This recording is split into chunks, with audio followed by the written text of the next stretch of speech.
So I would like to introduce you some tips I wish I knew before I started playing Subnautica. But the thing is, those are not like tips you need to do, because if you don't, then you will be like unsuccessful or something. These are just small nuances, and I will try to avoid some spoilers and stuff like that. But I want to bring you some content and something that you will actually enjoy and find useful.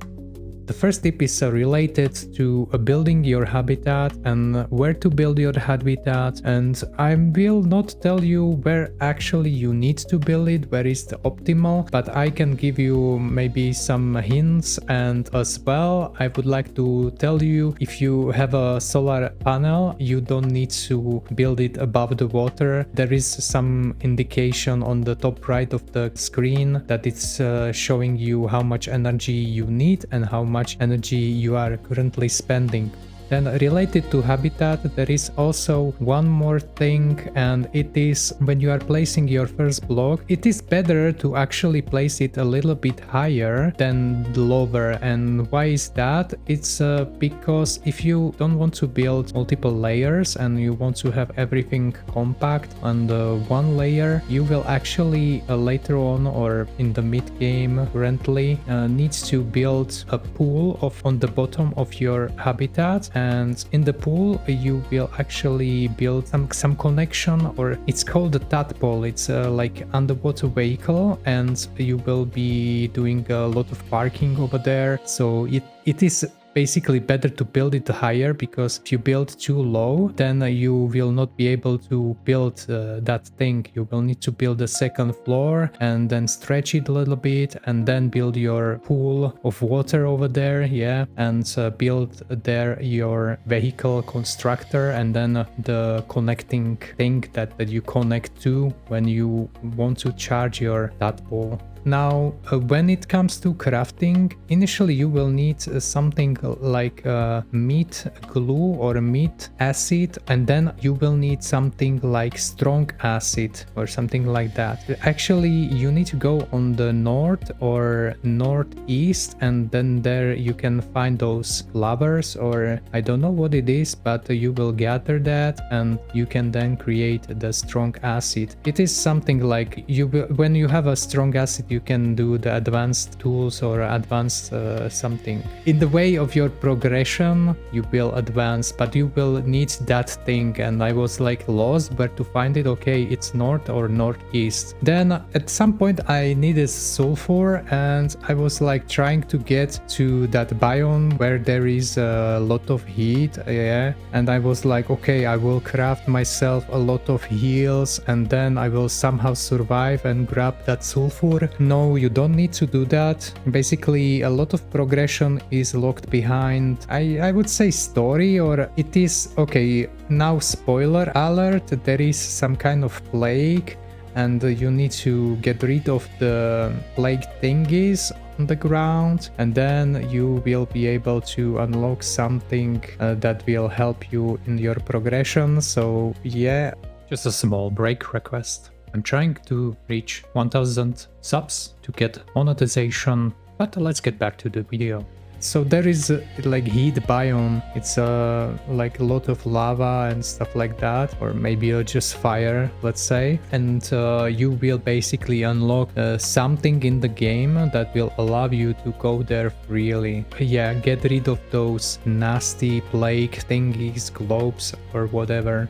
So yeah, this is actually maybe, let's say, another fourth tip or another tip. This is related to these plague things. Even if you progress further in the game or end game currently, you should always try to focus on those plague things, cleansing the plague things. It will basically allow you to progress further. You are locked behind the progression if you don't cleanse those roots or whatever. Then when you are building your base, solar panels are pretty expensive. You need a lot of quartz and titanium. So if you are building a base near those water streams that will give you more speed while underwater when you are inside, then you basically can build something like a water turbine, and I think it is a lot better energy source. Then there is a third energy source, and it is related to heat biome. If you are building some heat machine near the heat, you can get a pretty good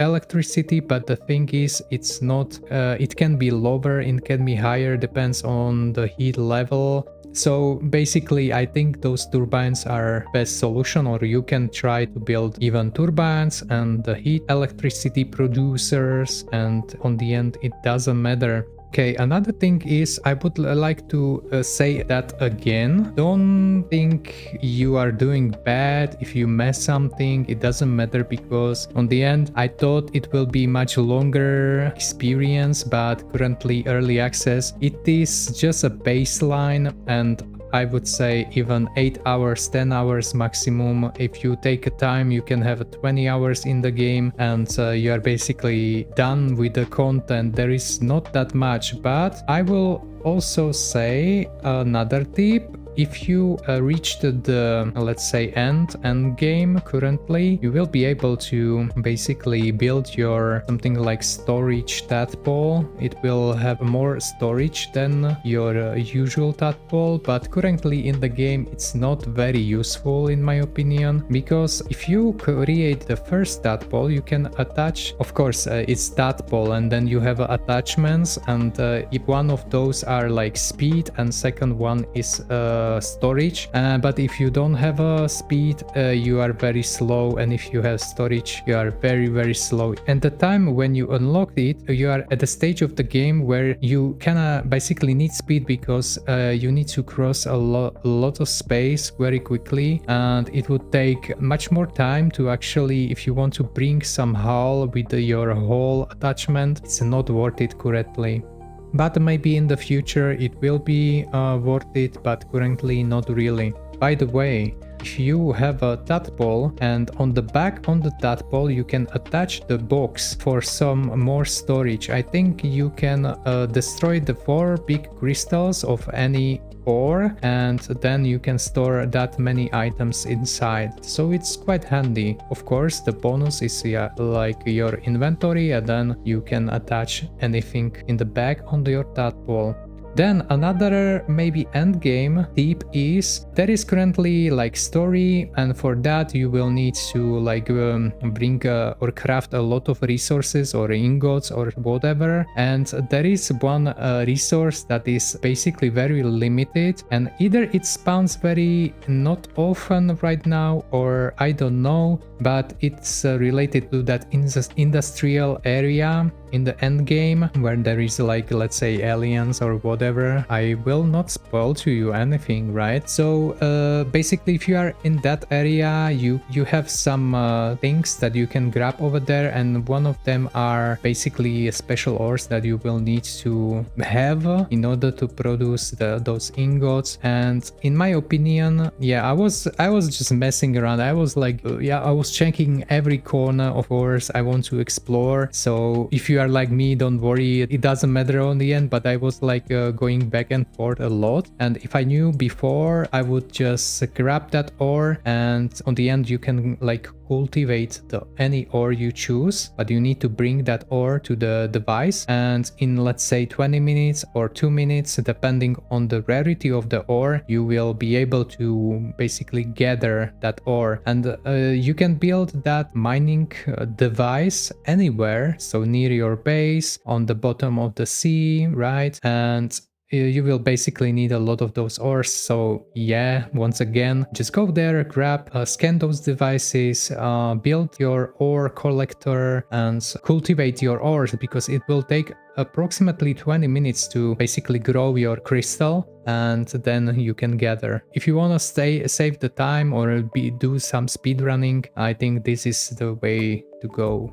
Alright guys, I don't know what else I would like to tell you. It's very short, I was very disappointed because I wanted to play it more, but I cannot wait for next update. It's a really good game. Go play the game, go buy the game, support people creating the game. They're awesome, and I would like to see you on the next video if you want to. Bye!